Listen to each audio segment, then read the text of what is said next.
Maya Torres moved through St. Joseph's Hospital like a ghost stitched together by exhaustion, her sneakers scraping across linoleum at 2:30 a.m. while bleach stung the cracks in her tired hands. She caught her reflection in a dark computer screen, messy ponytail, hollow eyes, a woman half buried under bills and survival. Once she painted murals and dreamed of art school. Now she scrubbed floors and prayed her old Honda wouldn't die before payday. When her phone buzzed, she braced for a message from her elderly neighbor watching little Iris. Instead, a text from an attorney in Montana urged her to return his call about an inheritance matter. The word felt like a prank from a universe that never favored people like her. Still, something fragile refused to delete it. 2 weeks later, after scraping together gas money and courage she didn't think she had, Maya drove into Redemption, Montana, a fading town clinging to a single main street. On a hill above it stood St. Helena's Cathedral, her supposed inheritance, a massive, rotting stone skeleton wrapped in vines and condemned signs. Stepping through its crooked doors, she entered a silent nave of broken pews and dust-thick air. In a small side chapel, untouched by decay, a letter addressed in elegant script waited on a wooden desk. It was from a great aunt she never knew existed.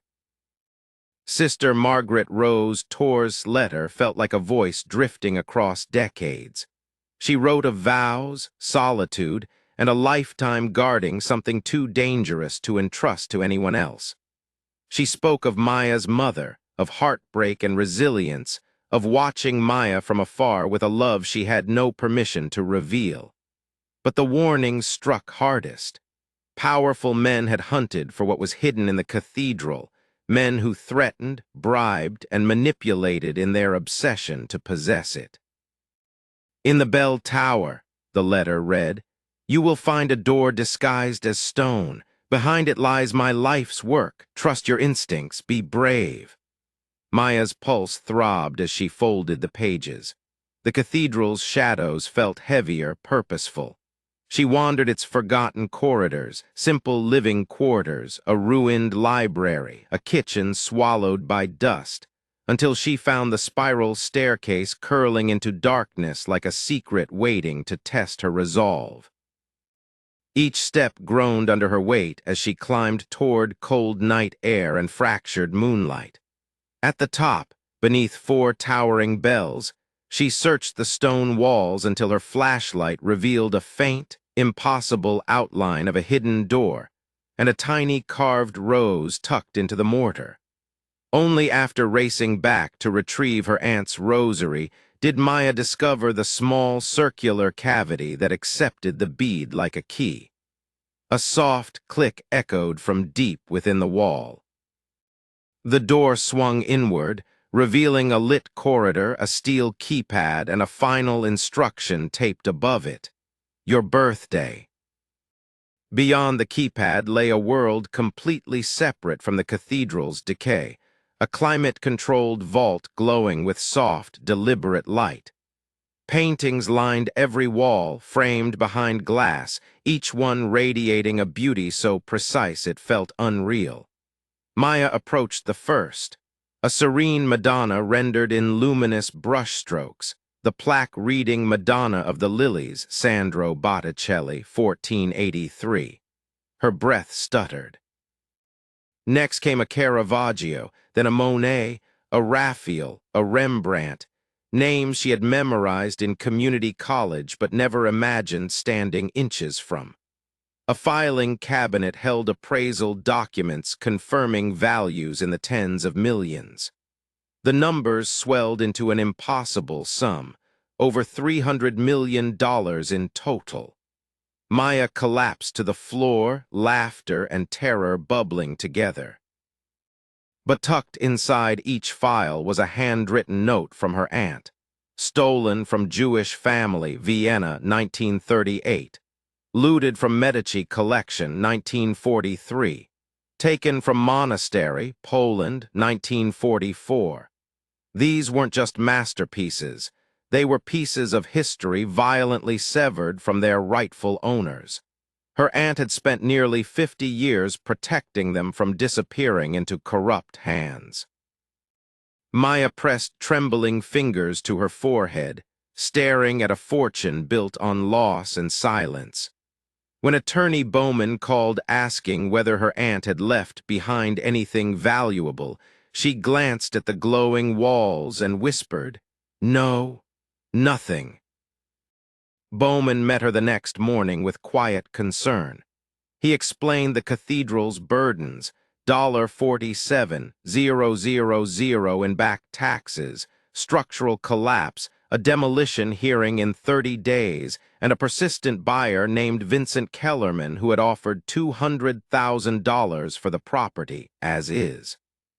Maya pictured the vault, the stolen masterpieces, the families still waiting generations for justice. She refused the offer immediately. Bowman hesitated, then handed her a second sealed letter. Inside, Sister Margaret recounted the confession of Jacob Strauss, a dying WWII soldier who had smuggled the paintings out of a salt mine in Austria, desperate to keep them from disappearing into corruption. He entrusted them to the young nun who comforted him, believing she could hide what he could not return. Maya spent hours in the town library cross-checking the paintings in international databases. One by one, she found their entries, missing, looted, unrecovered. She felt a weight settle into her bones as if the vault had tethered itself to her. That evening, a man in a tailored suit watched her too closely between the bookshelves. Later, she found a typed note on the cathedral fence urging her to accept Kellerman's offer for the safety of you and your little girl. Her hands shook, but anger steadied her spine.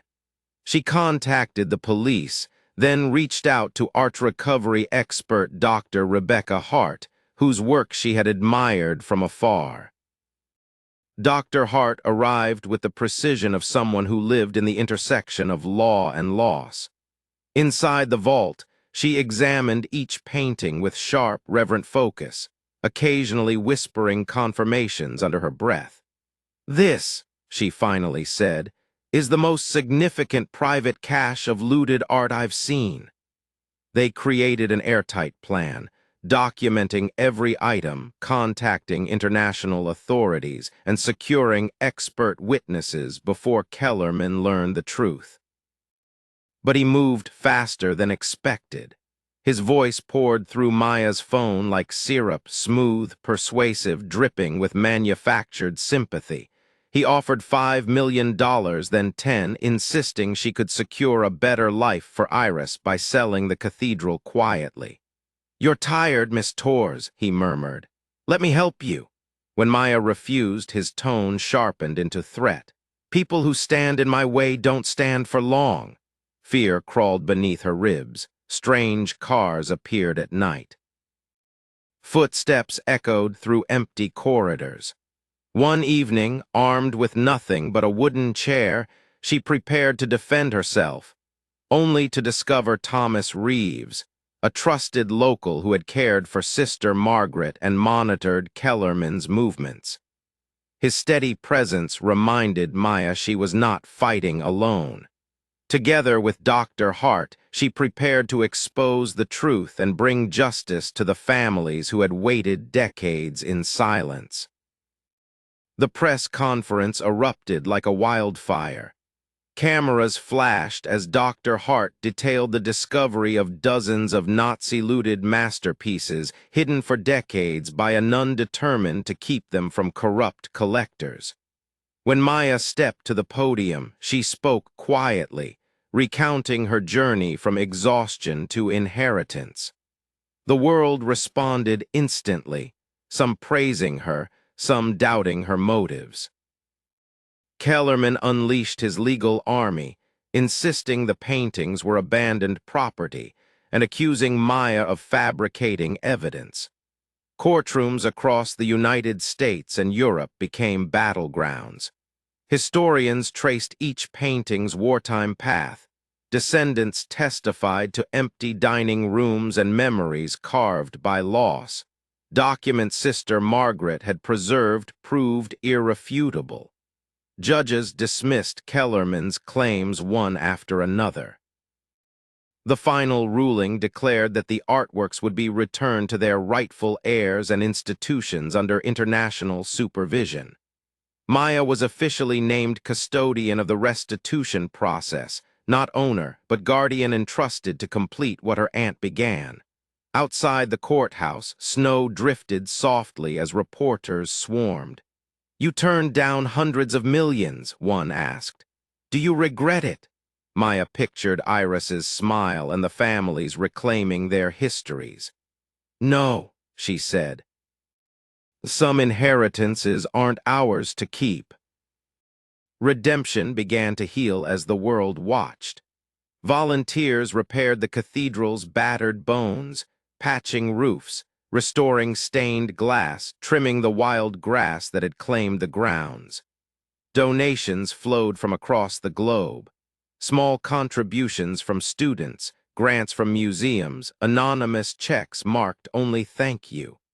Under Dr. Hart's guidance, Maya founded the Tours Art Recovery Foundation, turning the once-abandoned cathedral into a sanctuary of education and remembrance. The main nave displayed illuminated panels recounting each painting's journey home, while the bell tower vault remained preserved as a testament to both secrecy and survival. Maya and Iris moved into a modest, refurbished wing, where sunlight spilled through restored windows onto their small kitchen table. Some nights, Maya painted stars on Iris's ceiling, returning to the art she once believed she'd lost forever. Visitors arrived from far and wide to learn about restitution and the nun who safeguarded stolen beauty for nearly 50 years. Maya didn't feel like a heroine. She felt like a bridge between past and present, loss and restoration. And slowly, the town that had nearly demolished its greatest secret transformed into a place where justice took root. As seasons passed, the cathedral's halls filled with footsteps and hushed voices. Families traveled across oceans to stand before the illuminated stories of the artworks they once believed lost forever. Scholars studied Sister Margaret's handwritten knot. Children traced the carved rose that had opened the hidden door. Maya often watched from the edges, unnoticed, content to let the restored voices take center stage. One evening, as golden light filtered through the stained glass and Iris chased fireflies across the courtyard, Maya stepped outside and breathed the cool Montana air. She touched the rosary bead she still carried, a relic of a nun's faith in a stranger who shared her blood. "We finished it," she whispered, feeling the weight of both sorrow and triumph lift from her shoulders. A breeze rustled the vines along the stone walls. The cathedral bells, silent for decades, rang softly, newly restored. Their tones drifted over the hillside like a benediction, a reminder that stolen beauty had finally come home. And as night settled over redemption, Maya held Iris close, grateful for a legacy not defined by wealth, but by courage, truth, and the quiet power of choosing what is right. Thank you for listening to her story.